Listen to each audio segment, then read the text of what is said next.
Hi guys and welcome back to the channel. Today we're checking out another episode of ReZero. After the last episode, I'm very scared to check out this one. The last episode was a lot. It still gives me kind of like chills to think about. There were just so many moments throughout that episode that just made me so uncomfortable, so unnerved, and feel so on edge. And I'm still feeling the effects of that. This is only a couple days later. I finished the edit for that video just yesterday, and I am I'm still in a really like, ooh, I don't know where we're at right now with ReZero kind of mental space, because everything's going everything's going rough, and a lot of that is down to Subaru's new mentality.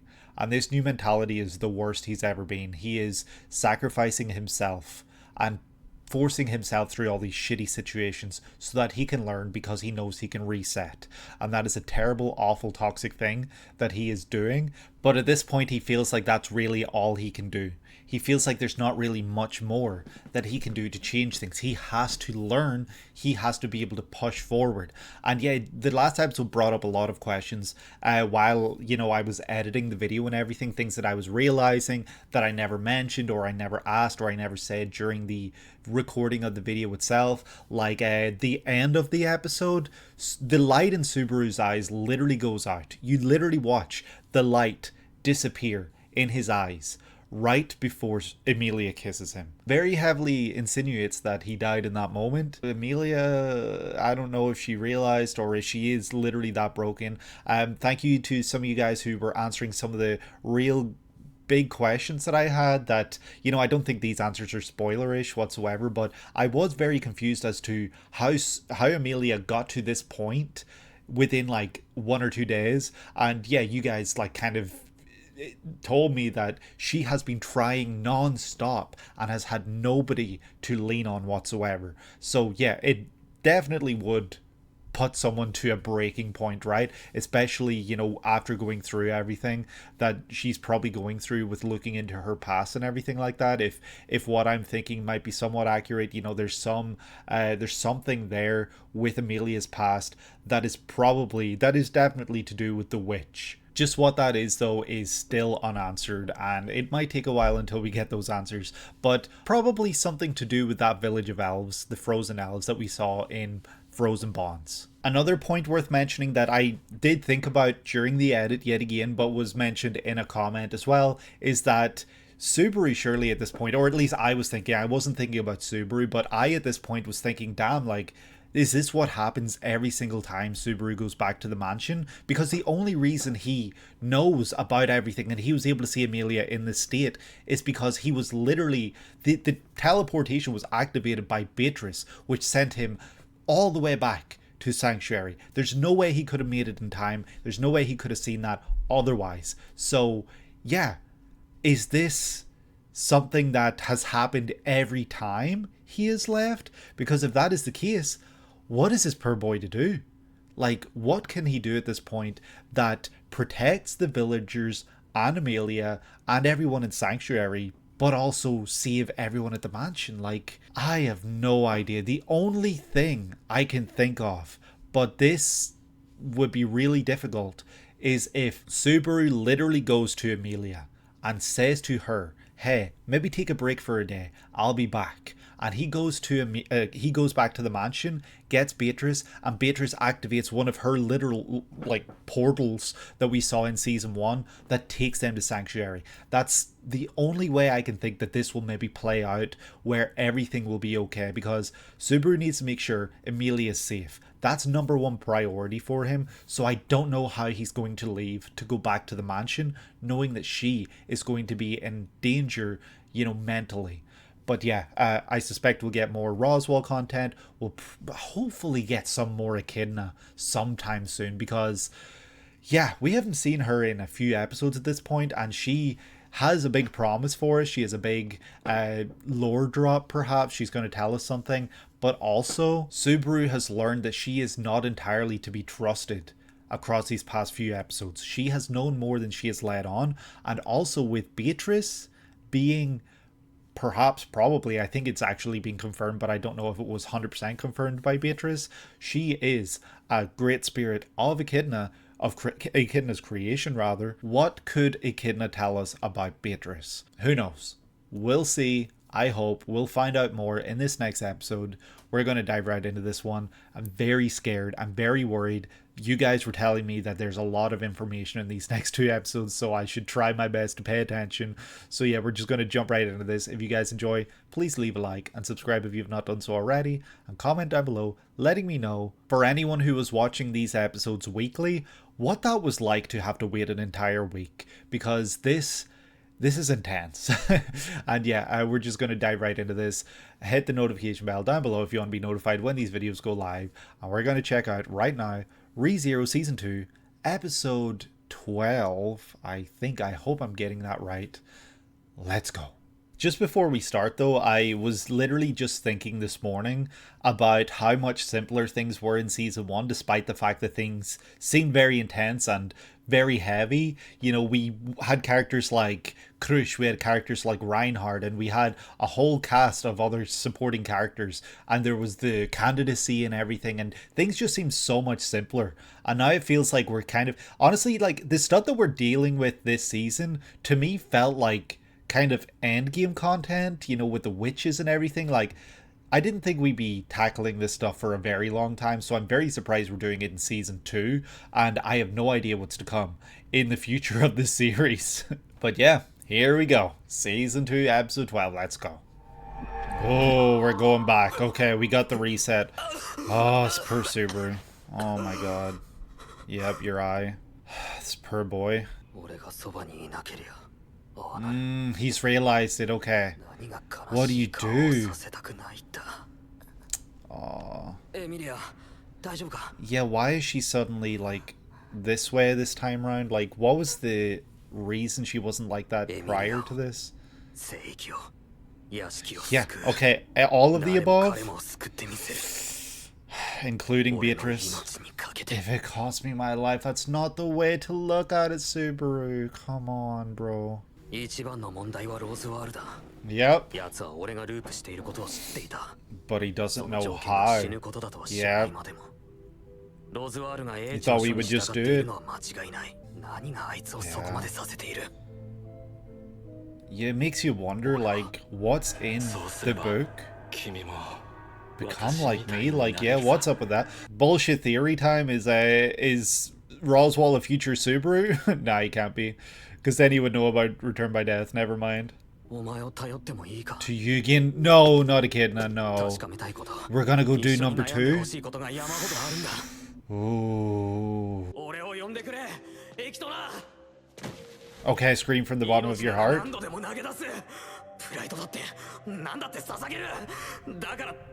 Pride?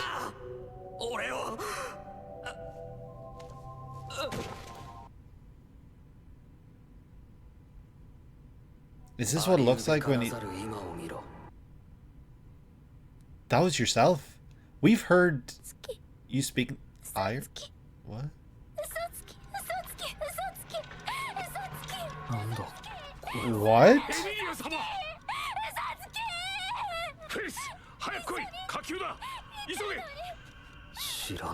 Oh, we're seeing one of the presents. Oh no. This is when he took his life to try and save Rem to go back.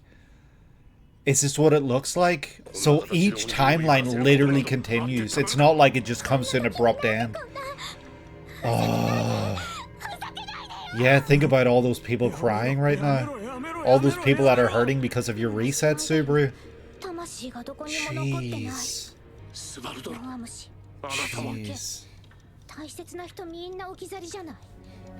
Well, I don't know if they would say this, but this could have happened.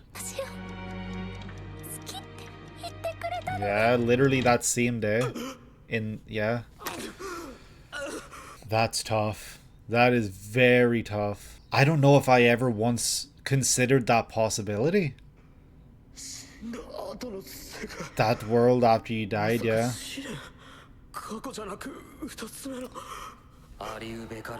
An unthinkable present, yeah. We're seeing it all.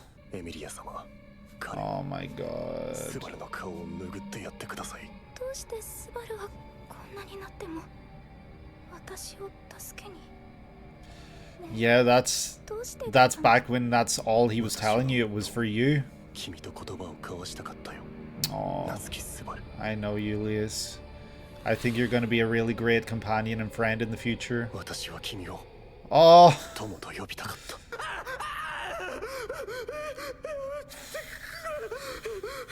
are we going to go back to... Yeah, I was just thinking about this one when he jumps off the cliff. Jeez. Yeah, you said you were going to save Ram, but in this timeline, nothing changed, nothing happened. Oh, shit. Oh.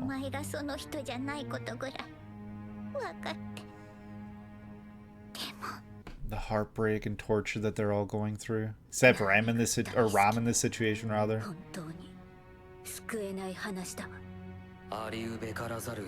Jeez, just straight into another one.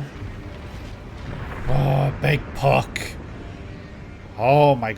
Reinhardt showed up?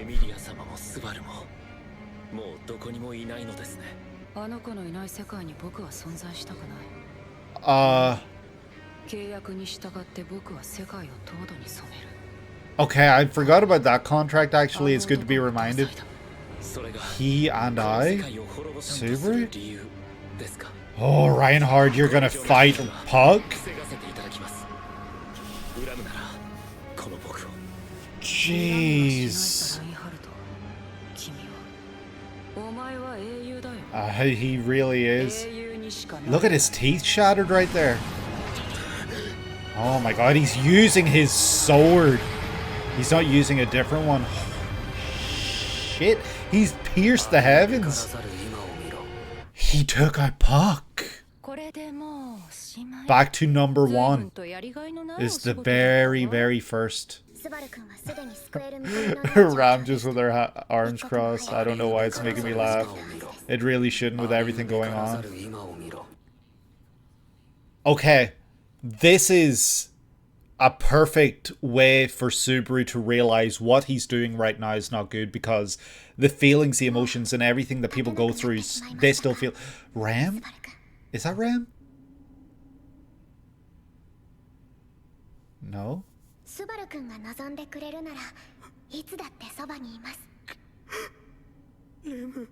Okay, that's what I thought, but her hair looked a little different now. It was like kind of curly. Oh.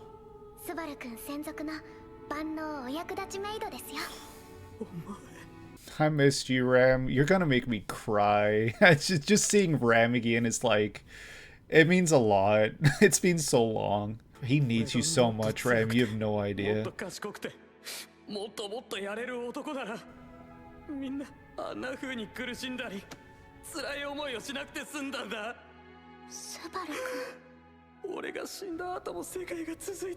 Yeah, you thought it ended?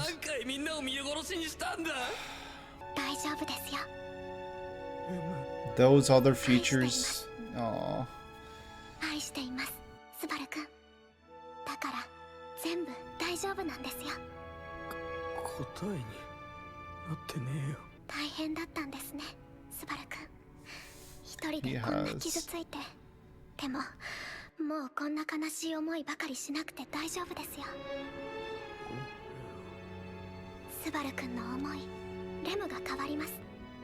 What? This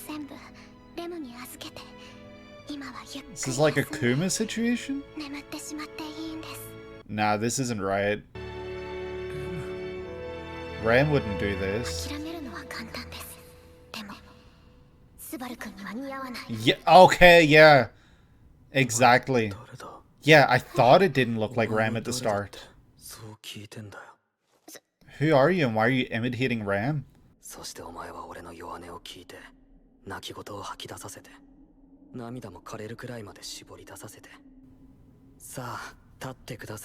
Yeah, she'd tell you to get up, she wouldn't tell you it's okay. Yeah.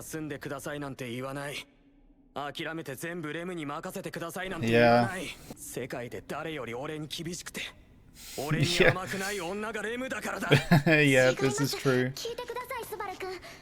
はただ苦しむスバル君を。弱いところも見せる。脆いところだって見せる。でも諦めるところだけは見せねえ。 Yep, you are her hero after all. What I was told to expect. Who sent you here? Echidna?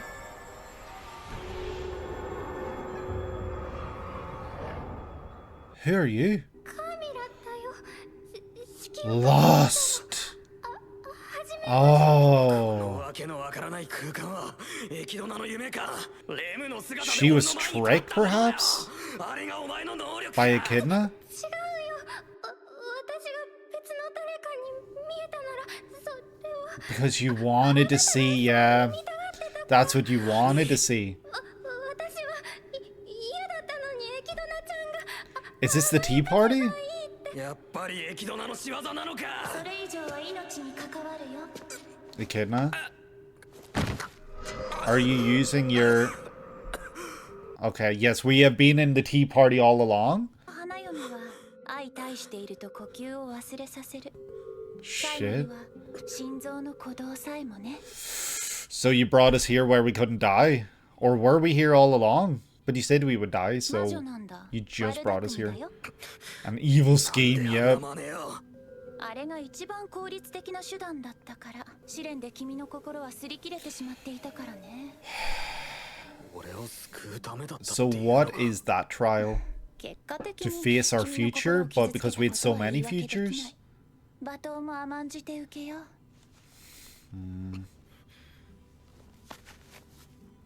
Alright, we gotta beat some like knowledge out of you. 第二の試練もまた君の記憶から再現された世界。 Okay. どこまでもよくできた非現実だよ。 On reality. それならただし君の死に戻りは嫉妬の魔女の件。 Yes, we know this. We've 第二 been の試 told 練で this. 君が見たようなことが現実にあったのかどうかも彼女のみぞ知るといったところだ。じゃ Hmm. ああれは全部現実に起き It たことだったかも might しれ have ないっていう happened. の There's か。 no あくまで guaranteeing. 可能性の話だよ。 That could be some relief to Subaru at least. これまで歩いてきた道のりに無駄なことなんて一つもなかった。 I don't think so either, but the idea that この瞬間まで歩いてきた。 yeah, the idea that everything could have continued in those other war lines, that's scary. Don't be proud of. Why are you... They've been saying pride and proud a lot lately. 契約を僕と交わしてはくれ No. ないだろうか。 The answer is no. 契約。そう強欲の魔女との正式 Nope. な契約。 The answer is それを no. 君と僕で交わさないか。今後君がどうしようもない障害にぶつかった時、君が自分の罪に潰されそうな時、僕がそれを支えよう。僕は知識量には自信がある。大概の問題には対処法を用意できるはずだし、何より君の死に戻りを僕は共有できる。 Yeah, you want that ability for yourself, maybe? 計算だよ。 I don't like it. I don't like this at all, Subaru. Please don't say yes. それもいいのかもしれない。 It's a terrible idea, actually. No. Yeah, she's too desperate. This is something that will really further her goals. 正式な契約を交わすなら、僕と君との間に魂のつながりを結ぶんだ。 Not ま happening. ずはこうして互いの手のひらを。 And does this contract go beyond resets? No. Is that... I can't even remember her name. その契約、 M 待 something? ったをかけるわ。 Good. Put an end to it. 私は認めない。ド発展をつく勢いなんだから。 Let's go, あ Wrath. いつがここにいるんだよ。 Yeah, you told us only one could be here at a time. Was that a lie? それは嘘よ。そういう理由もない悪ふざけをする少年なのよ。 Oh, we're learning everything she said and done up to this point. was just 君を誰かに取られたら嫌じゃないか。あんたもホイホイエキドナの口車に乗せられそうになるのやめてよ。イラッとする。大体契約した場合の不都合なことは何も聞いてないでしょ。 Yep, she's just told you the good stuff. She hasn't told you anything else. ならお前は It's for you to put your soul into him, probably. 簡単なことだよ。君が感じたものを、君が思ったことを、君の心に残るものを、君が知る未来を、君がなす何かを、君から生まれる可能性を、君という存在から派生していく Jeez. 未知という名の果実を。 Why are you making this sound very romantic? Ugh. No thank you. Those are private thoughts. キドナちゃん、嘘は So the only one we haven't met now is... 隠してることいっぱいだよ。彼女らの言葉に耳を貸すのはやめてくれ、夏木スバル。君が僕と契 Greed, 約 yeah, した greed. 暁には、 No, 僕 not は greed. 必ず Sloth. 君の望む未来へと連れて行く。 No. 最後にはって枕言葉が必ず Sloth? 出てくる約束さね。怠惰の魔女セクメト。 Sekhmet. 一応名乗ってはおくけどね。 Oh god, you're gonna kill us again? 珍しいな。 Don't kill us. お茶会も久しぶりですよね。ダホネも This is truly the witch's tea party at this point. Everyone is here. どうしたいんだよ。 Apart from, of course, Satla. 必ず俺を最善の未来に連れて行くって Oh. 言ったよな。 But we have gone through the worst possible presents to get to the point we're at right 最善の now. 未来にたどり着くのは最善の道を通ってか。 Not necessarily, she can't promise it. She can only do her best to guide. Yeah, 答えてくれ、エキドナ。 she cannot guarantee it. That's why. 答えろよ、強欲の魔女。望む未来をつかむためなら、その道のりで出る犠牲は許容する。それが君の覚悟ではなかったのかな。 But we're starting to realize that might not be a good idea, so... 考えても見てくれ。君が持つ死に戻り、それは凄まじい権能だ。 Yeah. 真の有用さを君は理解できていない。 And you want it. 結果に至るまで幾度でも世界をやり直せる。それは探求者にとって究極の理想の体現だ。 You're showing your greed. 僕もまた君の望みを叶えるために存分に知恵を貸そう。その過程で生まれる様々な結果こそが僕の好奇心を満たすことに大いに貢献してくれることを期待する。 On paper, it doesn't sound all that bad, but 僕を最善の未来のために利用してほしい。君を好ましく思って君の力になりたい乙女心は事実なんだ。都合のいい女として扱われるのも本望さ。望むなら君の慰めに僕の体を使ってくれて構わない。 this is creepy. 尽くす女の子は好きだろ。君には僕が必要なんだ。 No. 僕の好奇心は We need Amelia, and that's it. 君が誰かを救うために力を使うなら僕も救ってほしい。 Oh my god, she's still going. 抑制できない。どんなこと Yeah, があって it's も you're showing that you can't. 君の望む未来へ連れて行く。絶対にだ。聖域に囚われた君の思い人も大切な人々も But you're the reason they're all trapped there, so what about that? 利用して好き放題にこの強欲を荒らして未来をつかみに行こう。僕が君に望み、君に求め、そして代わりに差し出せるものはそれが全てだ。僕は全てを Oh, look at that 全てを赤裸々 smile. に伝えた。情熱的にこれは愛に近い。 Oh. 愛の誓いだ。その僕の愛に Jeez. 君はどう応じる？ Wow, she posted cringe in the chat and everyone's just shut up. エキドナ、なんだい？お前は俺を利用するのか。 Everyone was stunned. I'm going to use you, yep. そのための契約だ。考えないわけじゃなかったさ。お前が 100% 善意じゃないってぐらい。 But they were convenient, right? いくらなんでも Yeah, それはいい seriously. だろうよ。お前の態度は全部幼稚で薄っぺらい。何もかも上っ面なんだ。笑う時も怒った時すらお前の態度は。エキドナ、お前は他人の感情が理解できないやつなんだ。 You only care about yourself. Why should we form a contract with someone who pretends to want the best for us when they just want the best for themselves and they're using it? Oh no. まずは座らないかい？お前に会えたら聞きたいことがあったのを思い出した。 Oh, なんだろうね。 I forgot about その答えが that. 聞けたら俺は選べそうな気がするんだ。ベアトリスを知ってるよね。 Yes. Here we go. 僕は深く関わ Oh, why is it playing the credits right now? No. その人 Yes, we want to break that vow because you broke a vow with us before. Yes. Okay. 確かに禁食を守り迎えを待つように命じたのは僕だね。 Mm. その人ってのは誰だ？ It's just a figure of speech. It's not a specific person. It's just a figure of speech. Is that the answer? 一体誰なんだろうね。 Is she gonna tell us it's us? お前もベアトリスの待ち人が誰なのか知らないっていう。 Oh, that's terrible. You just doomed her to this fate without thinking about her. Oh my god.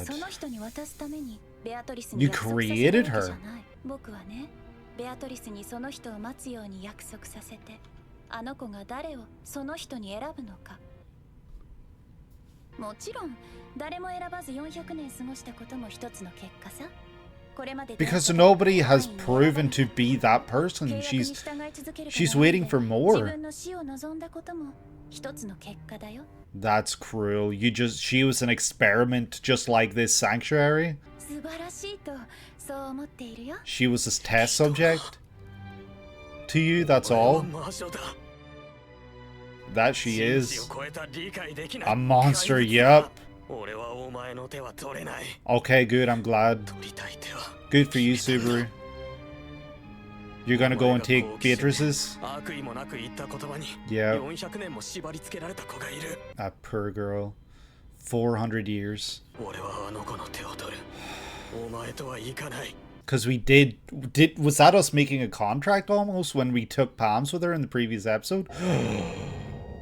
Oh, she's pissed.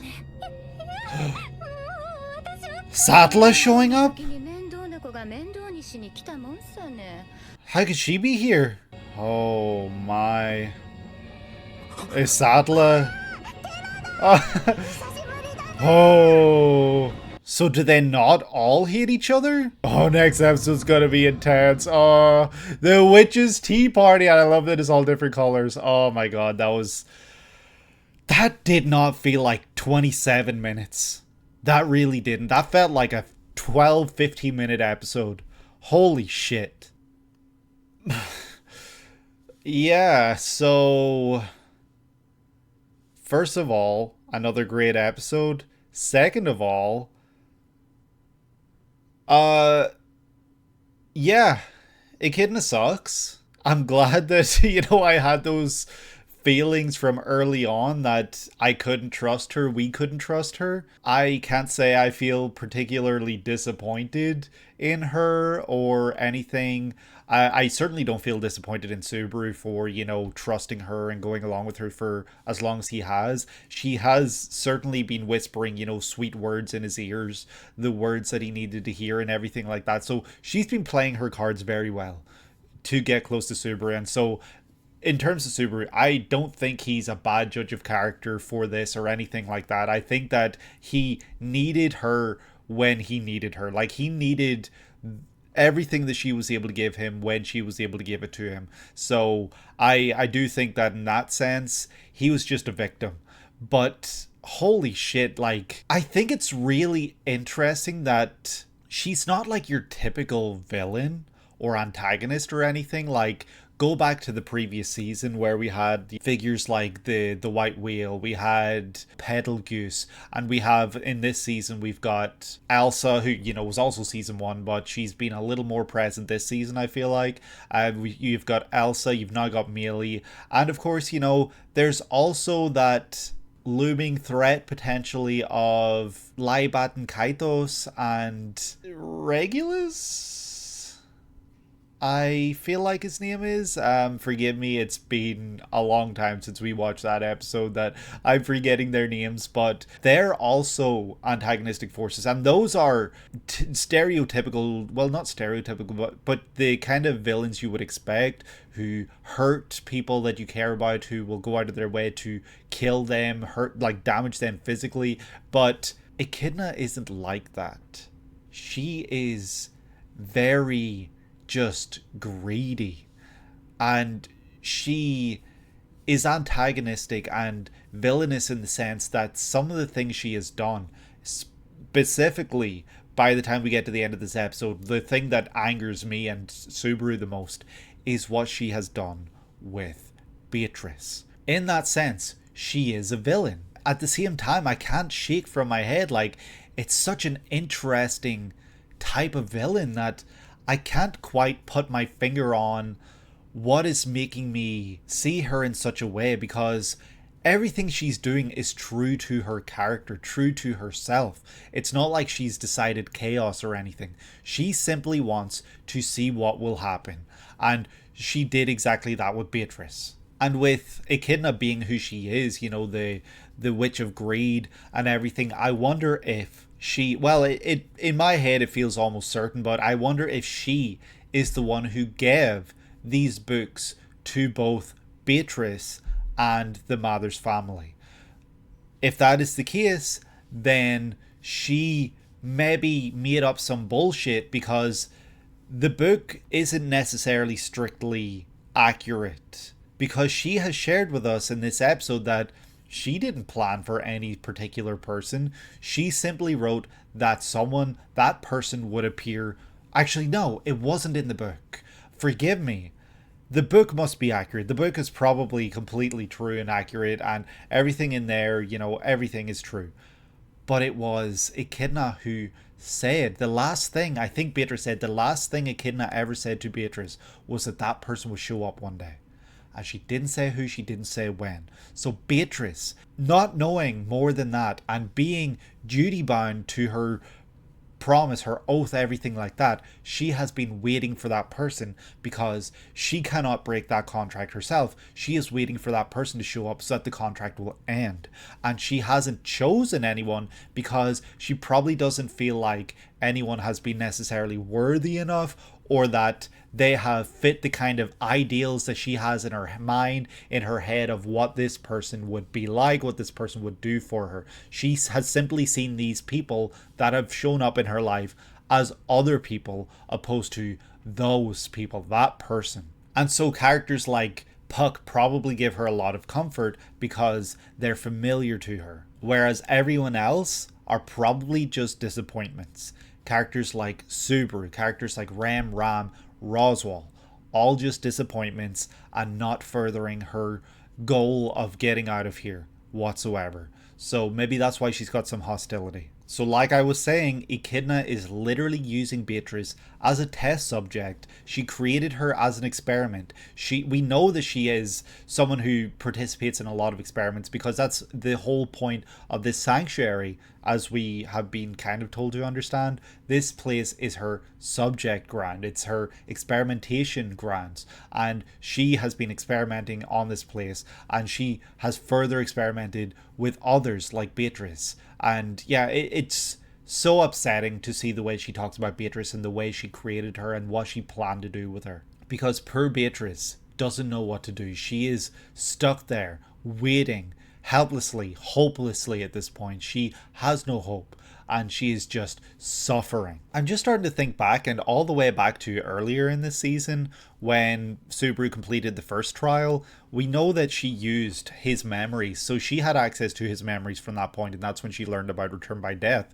But she probably knew about his ability to reset worlds, and that's probably how it's described in this book, because she has presumably read the book as she gave one or two of them away. But that's probably then the first time she learned about how it works, you know, through death. But I'm sure she's always had plans for Subaru all along, and that's kind of what the Mathers family has been a huge benefit to her for, because they will bring him to her eventually, if maybe that's how it's described in the book. So if we're going to talk about this episode in a linear sense and go back to the beginning, which I have done a horrible job at. I kind of just jumped immediately to the end. I went to the middle. I've been all over the place. This is very difficult, this episode in particular, to talk about linearly.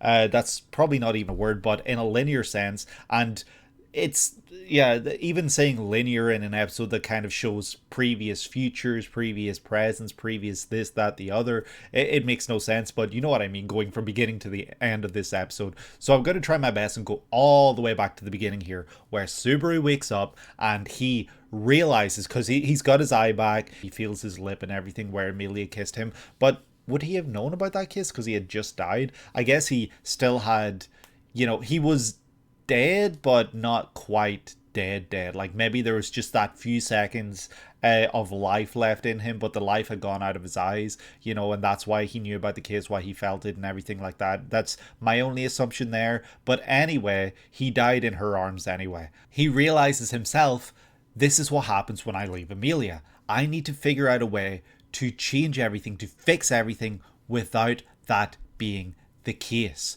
where I don't have to leave her and where I don't have to see her suffer. So what's he gonna do? He's going to beat the trial. He's going to complete this. And that way, if he does it quick enough, everyone can leave the sanctuary and we can all go back to the mansion and save and protect everyone that's there. At least that's how it seems that the goal is going to be or something. But maybe he just wants the chance to speak with Echidna to see if he can learn anything, to see if he can perhaps figure out a way forward that will save as many as possible. Subaru makes a promise that he will save everyone. Everyone in the sanctuary, including Emilia, and also then everyone in the mansion. He will save every single person. He just doesn't know how he's going to do that yet, but he has an idea, and that idea is to go take part in the trial, which to me is the worst thing he could do, because I really did not want him to have to over-depend on Echidna. I wanted her to kind of need him more than him to need her. But it seemed at the start of this episode that it was reversed. Until, of course, we got to the tea party, and it's very clear that she needs him a lot more than he needs her. And yeah, that's exactly where we end up by the end of this episode. But the start of this episode, it was the roles were reversed. Subaru needed Echidna, and that's exactly what he went to do. He says he's going to give her as many lives as she wants, or I think he says as many as she wants, and he will do anything if she will accept him. And so that's then perhaps the way to begin the second trial. I'm not entirely sure, but it began the second trial anyway. And in that second trial, I don't think it was ever necessarily truly explained to us why Subaru was seeing all these other potential lives that could have been lived. I don't know if the idea of the second trial is a sort of what if, but because Subaru didn't live out several different lives, it's instead showing him here's what really happened in those world lines as though it's Steins Gate. I feel like I've done that a lot, but you know what I mean? Like, I wonder if the second trial is to do with the future, kind of like, you know, Christmas Carol type deal where, you know, one trial is the past, another trial is the future, and then the final trial is probably going to be the present. I would guess anyway. There are 3 trials. I think there are. I think she did say there were 3 trials total. So this second trial the Subaru needs to overcome. He needs to face... What is it that the creepy Subaru voice says? Oh wait, no, maybe I'm wrong. Maybe this trial is the present, because creepy Subaru says, behold, an unthinkable present. So, yeah, I guess this trial is to do with the present, but I don't know how that would affect literally anyone other than Subaru. Like, what does this trial look like for Emilia? Obviously for Subaru, it's going to show him all these other presents that could have happened, but he's not living them. He is just seeing other people. So is it kind of like a what if this was your present type deal? Like, what if this was what was happening for someone like Emilia, perhaps? So this unthinkable present, it's very scary to us, because, I mean, I should have realized this was something that didn't really exist. It was simply Echidna mimicking and creating this world that seemed real. It kind of was obvious to me that it wasn't real, because the way the characters were speaking, you know, with you're a failure, you're a liar, you know, all this here, sometimes what they were saying just really didn't feel like words that would come out of those characters' mouths. And you know what's really funny? Remember when I started this episode and I was like, wow, remember when we had characters like Krush, when we had characters like Reinhard? We got to see some of those characters in this episode. I was not expecting it whatsoever, but wow. Obviously our reason for seeing them in this episode is terrible. Like, they're literally just watching Subaru dead in different like timelines and everything, but it definitely brings up a really interesting question. But later in the episode we learn that Echidna doesn't know if this is real, like if these other, like, you know, worlds, these other futures, these other possible presents, if the characters and the people living those lives still continue those lives with the knowledge of watching and seeing Subaru dead and everything like that. So there's still that possibility that those people still live on, but without Subaru. So his sacrifice necessarily isn't a great thing in those lines. It's only for like the to use more terminology from Steins Gate, the Alpha World line, where Subaru is continuing to reset until he continues, until he resets until he continues. You know, like the Alpha World line never changes, and that's the one Subaru lives in. To, again, using Steins Gate terminology, but all these other world lines where he dies and everything, those are split paths now, and there's no answer right now as to whether those are real lives and, you know, those also continue, or if once Subaru dies, it all shuts down, it all resets to go back to the main. We don't know that because Echidna, like I've already said, tells us the only person who knows whether that is true or not is the Witch of Envy, who gave you that authority. But regardless, the thought that that could potentially happen is awful. I really, really hate it because it makes Subaru's sacrifices and deaths feel a lot more futile than they are, because sometimes, you know, he resets and it's like, oh my god, we're back, it's everything's good again. But realistically, it's only Subaru's conscience and memories that get reset.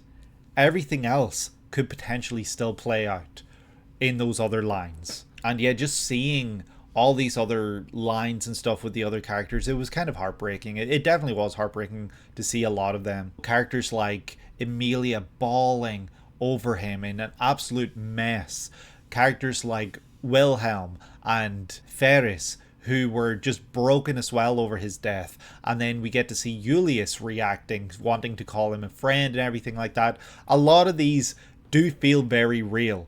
Ram's anger and piss-offedness, if that's even a word or phrase, was very real. That's exactly how I feel she would have reacted if that world line continued, because he made all these promises and he said he was going to fix things and, you know, talking about love and everything like that, just to jump off a cliff and die. What good is that to Ram in that situation if she just has to continue her life with a dead sister and the knowledge that this guy who is potentially responsible in some way for her dead sister just jumped to his death, and that was it? There was nothing really more to it. Spouted all this nonsense and then jumped. It's very grim, and it adds a whole different spin and twist on what Subaru has been doing here. Even though, yes, I know I'm spending a lot of time talking about something that might not even be real, because we haven't heard from the Witch of Envy whether those worlds continue. We don't know. But it's still just a shitty thought. The most, I would say, exciting, but most interesting is probably a better way of putting that, timeline, world line, anything you want to call it, is the one that we saw back when Puck killed Subaru because Emilia was dead and Puck was going to freeze the world over because of her death. Reinhard the hero shows up, and holy shit, I don't know if this is accurate, because this is simply a simulation, I guess. It's not necessarily something that truly happened, but yeah, I never even thought about like what would have happened after. But of course, the Sword Saint would have gone to try to take down this beast that was trying to plunge the world into a frozen hell. And in this depiction of that happening, we see Reinhard win. We see Reinhard take down Puck, but we don't know what becomes of Reinhard because he uses his main sword. I don't know what happens when he uses the main sword, if that draws from his life or anything like that, or if he himself used a spell, an attack, whatever, so powerful that he himself perished along with Puck here, because yeah, he pierced the heavens, it looked like a damn nuke had gone off, and he made Puck fizzle away. That's exciting. That's really crazy to see the true power of Reinhard right in front of us, the true power of the Sword Saint, actually. And that really just makes us wonder, how powerful was the White Whale that it was able to take out the previous Sword Saint. Does that mean the white whale is stronger than Puck? You know, if we're going to do power scaling, obviously this depiction can't be taken as fact because this is simply a simulation, an emulation, whatever word you want to use, that Echidna is presenting to Subaru to show what happens after his death. And what I love most about that little flashback is that Reinhardt and Puck are speaking almost like respectfully to one another. Like Reinhardt is like, hey, you're trying to destroy the world, like what's up with that? And Puck explains himself and Reinhardt's just kind of like, I understand. Like, I know that that's in your contract and I know that that's something you're gonna do, but I'm here to take you down because I don't want the world to freeze over. And Puck is like, I understand, you're a hero, do what you must. So I just love seeing respect between the two, if that makes sense. Like, it's really interesting to see that, and it goes to show the characterization of the two of them really well. It shows that Reinhardt isn't showing up all hot-headed to be like, hey, I'm here to take you down, villain, and Puck isn't here to be like, hey, I'm going to stop you because you're trying to stop me. It's almost like both of them simply want different things, and so this is what has to happen. Like, it's this respectful, like, I cannot find what I'm trying to say, but I'm hoping that it's obvious. So anyway, Subaru is seeing all of this, all of these other lines that he could have, well, not that he could have lived, but others are living in worlds where he died. And it's a cruel trial, but that's when Carmilla appears in front of Subaru, and Carmilla has been tasked with essentially comforting him because Subaru would see what it is that he wanted to see in this moment. And yeah, I think why he saw Rem here and not Amelia is because he knows he can still save Amelia, whereas Rem is broken, damaged, and yeah, he doesn't know when he's ever going to get a chance to see her again, her true self, and she is kind of the one thing he can't fix, the one thing he can't change. So he's got a lot of regrets when it comes to Rem. So that's why I think he sees Rem in this situation. But interestingly, the first time it shows her here in this whole like sequence, you can see like from here down, and the hair is very much different. It's not Rem's hair. That's why I was like, who the hell is this? The voice is Rem's, the clothing is Rem's, everything like that is Rem's. But the hair is different. That's why I knew something was up here. That's when I was like, this is weird. But then we actually see Rem full on, and I was like, okay, maybe I was being crazy, and I kind of like let the scene play out. But like in the back of my head, I was also feeling, I was like, this isn't Rem. This isn't how Rem would be. She would not be leaning in for a kiss. She would not be telling him to give up. But Subaru himself realizes that, and he kicks off and he's like, who are you? You're not my Rem. She would not be saying this. She is harder on me than literally anyone else. She's the only person who gives me shit when I need to be given shit. Like, he basically spells out the way Rem is. Rem's just like, this isn't how this was supposed to be. I don't know what's happening here. But then, of course, Carmilla shows her true appearance, and it turns out that she didn't trick us. We simply saw what we wanted to see, and Echidna knew what she was doing when she sent Carmilla here, and Carmilla is very confused. She's like, Echidna just told me to come here and comfort you and all this here. So yeah, Carmilla is super confused, and she's very sad looking, and she's got this really glossy look in her eyes all the time. I wonder what that's about. I wonder if that's to do with the whole thing that we learn later on, where she's got this, like, I think it was described as like a Cinderella thing or something. What is it? Oh no, it's her faceless bride. Carmilla's faceless bride is something that makes someone forget to breathe when they're in her presence. So I wonder if the reason it didn't work before was because we saw her as someone else. It wasn't that, like, it's only when you see her for herself, maybe, and you're in her presence that happens. I'd be interested to see if we have more time with Carmilla in the present or in the future to see how that plays out, because it seems to be proximity based as well, because she's in the rest of this whole like scene in the tea party, and we don't have that same problem with forgetting to breathe. But anyway, Echidna has been putting all of these things in place. Echidna has been playing chess while the rest of us have been playing checkers, and Echidna shares that the reason she sent Carmilla is to save Subaru's mind because it was about to go crazy from the trial. So essentially it seems like she pulled us out of that trial, and she kind of placed us in a situation where we could be comforted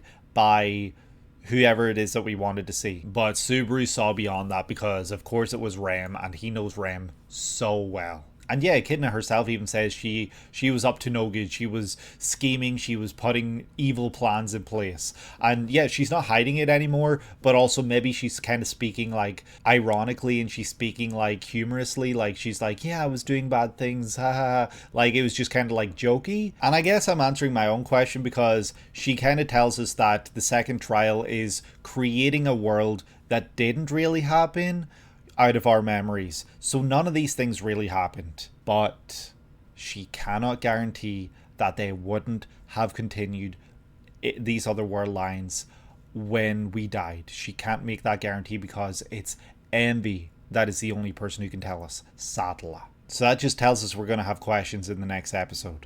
And so Echidna continues to speak sweet words to us. She's saying everything we need to hear, where Subaru is worried about all the people that have died because of him, that have continued in those world lines being dead because those world lines also exist. Sorry, I keep saying world lines. I don't know how else to talk about this. And instead, Echidna's like, oh, just focus on the people that you've saved. Think about all the good you've done and all this here. So she's very much speaking like sweet words into his ear. And he's not exactly falling for it, I would say, because he doesn't really know how to deal with how he's feeling. He's kind of going insane at this point, thinking about the possibilities. And yeah, Subaru's like, why are you helping me?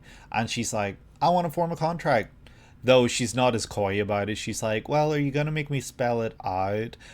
Would you form a contract with me? Like, it's very, like, I would say almost, like, childish the way she says it. Like, it's very, like, cutesy, like, kind of like you could picture this here type shit. So she basically asks Subaru to form a contract, and Subaru asks what that would mean. And she shares that anything she knows, anything she has, her knowledge, everything, she can help us. She can help our future. She can help Subaru anytime he needs it because we have formed a contract with the Witch of Greed. And she's got a shit ton of knowledge because of her greed. So, like, that would be super helpful. So, yeah, Echidna is hard pitching the idea of forming a contract, but that's when I think it's Minerva shows up and she's like, don't do it. It's like an I object sort of moment. Actually, before that even happens, Subaru says, hey, that might not be a bad idea, and Echidna immediately kicks up from the table and she's so excited, she's so ready to go, and she's like, okay, if you're sure, then here's what we got to do. Place your palm on mine. And yeah, she's just getting ready to go down and do this whole thing where they form a contract. And I think the word choice here that Echidna says, where a contract is the joining of two souls, that would mean that Subaru would inhabit, or would, sorry, rather, Echidna's soul would reside within Subaru, is my guess, because she has been experimenting on trying to keep her soul to live on, and she sees Subaru as someone who can live forever, perhaps, because of his return by death. So she wants her soul to live on through him, is my guess. That's her main reason for wanting to do all this. But that then is when Minerva appears, and Minerva Wrath says, I can't allow this to continue. And we see two witches in this tea party at one time. So everything Echidna told us in the past, bullshit. She is okay with lying straight to our face. And yes, she's over here basically being like, hey, you haven't heard everything. You've only heard the good few things that she has been willing to share. Make sure you don't sign a contract before you hear everything. And it's not even signing a contract, it's forming a contract. So don't do that until you hear everything, because you haven't heard everything and she's full of shit. And here's the proof. And the proof that she's full of shit is that I'm here as well as her, and she's been playing tricks this entire time. And she basically says to Subaru she wants everything from Subaru. She wants all of his past, all of his present, all of his future. She wants everything because she can learn so much, she can see so much through this bond that they would form. But, you know, when it's put like that, it doesn't seem too bad, because she's just being able to satiate her curiosity and everything like that. But at the same time, it just feels so dirty. She's using us. And as Subaru says later, she's not capable of feeling anything for others or anything. She just simply does things for herself. Carmilla, though, shows up and is like, yeah, what she's saying is true, but she still isn't telling you everything. All the other witches start to show up. Sekhmet shows up. The final witch that we had to meet, Sloth. I thought that she would maybe not show up here. I thought that she would be someone who shows up way later when, you know, the whole idea of Sloth, authority, witch factor, everything like that would show up, because there's still a lot to do with Sloth that we don't know, especially within Subaru. Does he withhold information regarding Sloth, or not information but a witch factor or authority of some kind now that he has defeated Betelgeuse? There's that question that we don't necessarily have the answer to right now, and so I thought that once Sekhmet would be introduced would be kind of the moment when we would start to get those answers. But she shows up here anyway just to be like, hey, you're always saying in the end blah blah blah, aren't you, Echidna? And yeah, she's kind of calling Echidna out for being full of shit, you know, making all these promises but preceding it with in the end. And she says she's here to be fair, you know, to watch over this whole ordeal and make sure that it's fair. And then of course that's when Daphne shows up, Pride, and I'm surprised she didn't show up sooner, because, you know, Subaru's Pride and everything. And well, I'm not saying he is literally Pride, but Subaru himself has Pride. And she showed up very quickly the last time. I wonder if there's a reason she showed up a little later. But then we also get... Wait, did I say Daphne? I meant Typhon. Typhon shows up, and then Daphne shows up a little after. So everyone is here. They're all kind of warning us a little bit about Echidna. And Subaru then turns to Echidna and says, hey, you promised me the best possible future. Are you still able to do that? And she is silent. And he asks again, silence. And then he screams, answer me. And that's when she goes crazy. She gets like an animation sequence, the part of her twirling that is going to live rent free in my head for a while. She is going crazy, speaking about what she wants, what she's going to get out of this, everything like that. She lays it all out on the line. I'm not going to go into depth about all of this because it's basically just showing her greed. She's very greedy and she wants everything. She wants to learn. She wants to research. She wants to experiment. She wants everything from Subaru because of his return by death. And everyone at the end of this is silent.